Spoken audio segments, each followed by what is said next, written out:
Hey everyone, welcome back. In this video I will show you how I made this trash bin using Blender and Substance Painter. We'll go through the whole process, modeling, UVs, baking and texturing. Let's get into it. This video has a full-length version available for members only, with no speed up and no audio. If you like to watch the entire process in real time, you can join the channel. To start modeling this trash bin, I gathered several references and began by creating the base using simple vertices. This gave me more control over the final shape on that side of the bin. With a few extrusions and by connecting the geometry, I gradually built up the form I was aiming for.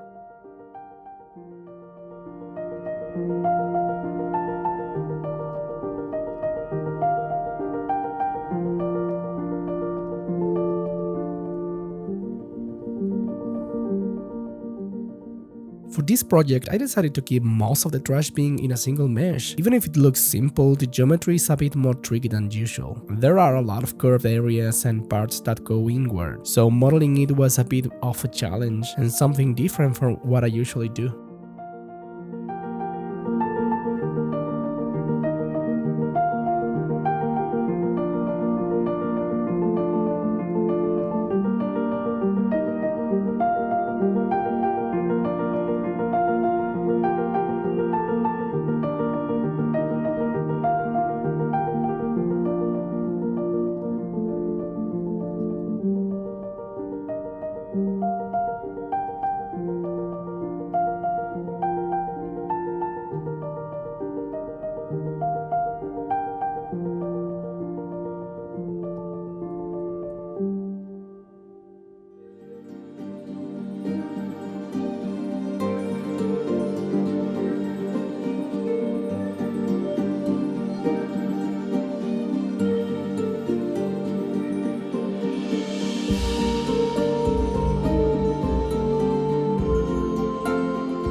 To subdivide the geometry, I used a mix of super loops and a bevel modifier with edge wakes. This gave me more control over where to add the sharpened edges and where to keep things more rounded. It also helped me to control how the geometry had subdivided overall.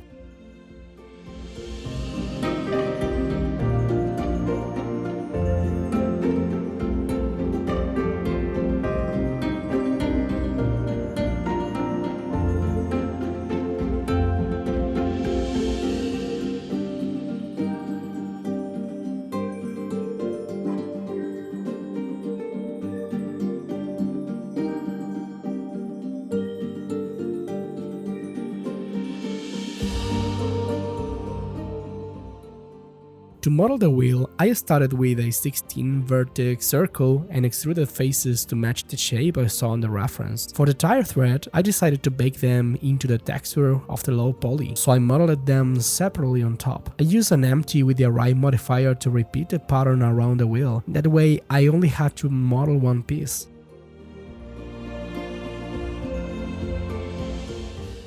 To model the lid, I started by duplicating part of the top mesh of the trash bin. I removed some unnecessary support loops and then began extruding to shape it into the lid.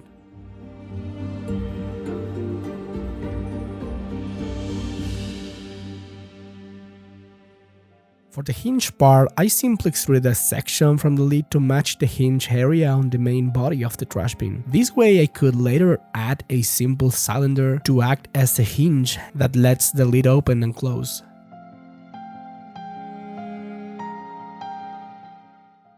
I also added some small pieces that seems to work as support for the plastic structure of the trash bin. They also help to add some visual balance to the model, with the large main body, the medium-sized lid and wheels, and there's smaller details to tie everything together.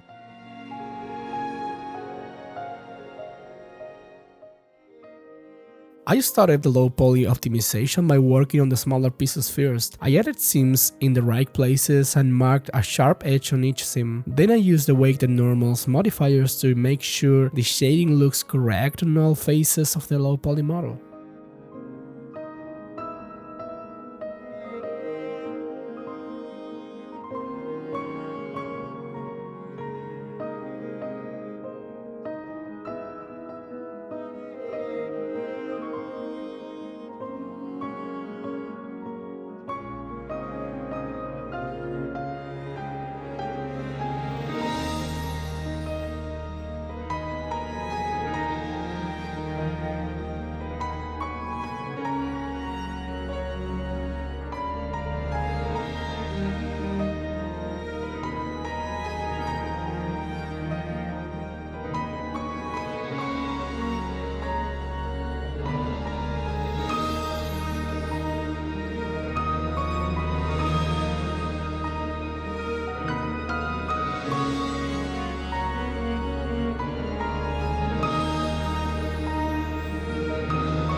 Once the optimization was done, I moved to Substance Painter to bake the high poly details onto the low poly model.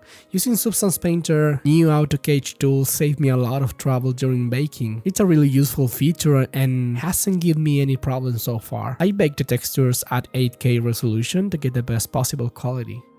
In the texturing process, I started by adding flat colors with different roughness levels for each part, whether plastic or metal. This way we get a solid base to work from and can define the colors of each piece first.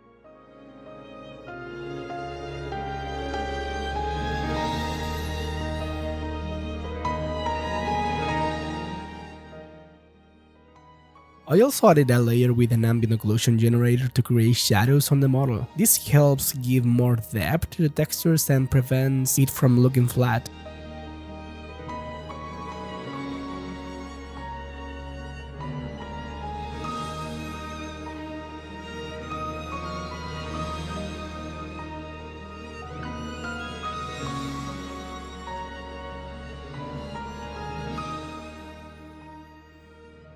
I also created a folder where I add different texture layers to enhance the realism detail of the trash bin. By using different colors, roughness, levels, and height maps, I get a very believable result.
For the decals, I use Photoshop to create some simple text designs. I made sure to avoid using real locations or brand names to prevent any issues if the model is shared or sold. Unless the model is made for a specific game set in a real place, it is better to use made-up locations or logos.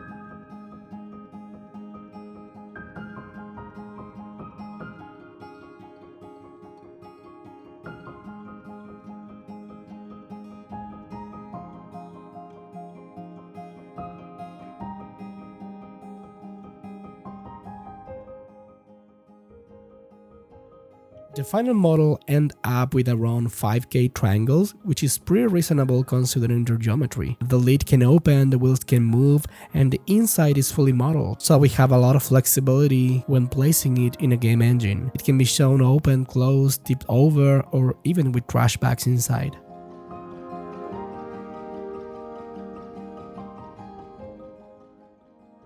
And this is the final result. I really hope you found this video useful, and remember, the full 5-hour version with no audio is available exclusively for channel members. If you'd like to join and support my work, you can do it right next to the subscribe button. Don't forget to leave a like and a comment if you enjoyed it. I'll see you in the next video.